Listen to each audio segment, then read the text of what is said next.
Donald Trump now says he believes it should be up to the states to decide their stances on abortion rights. The former president had previously discussed the idea of a 15-week federal ban. Trump unveiled his stance in a video message on his platform, Truth Social. That was this morning.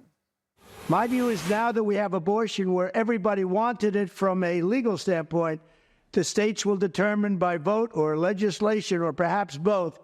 And whatever they decide must be the law of the land. In this case, the law of the state.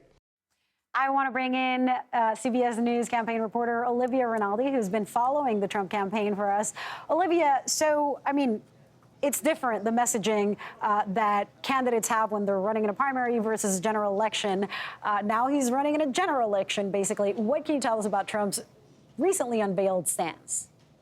Yeah, Lilia, in a lot of ways, this is stuff that we have heard from Trump before. Often when he's asked about his position on abortion, he likens himself to Ronald Reagan, and he says he supports restrictions, except in cases of rape, incest, in life of the mother. So to me, it was a lot of similar rhetoric that he has been using when asked about this. But what was notable was what he didn't say. He never said anything about a federal abortion ban or how many weeks of gestation he supports an abortion up until.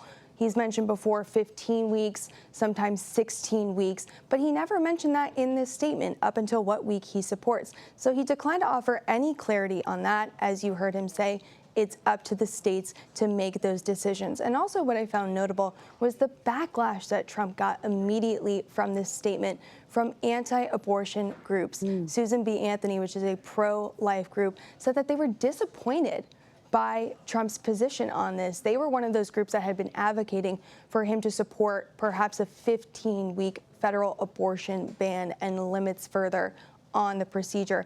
Also, Senator Lindsey Graham, someone who has proposed a federal ban on abortion previously in Congress, also said that he didn't quite support what Trump said. So that's notable, and some of that backlash will be following pretty closely.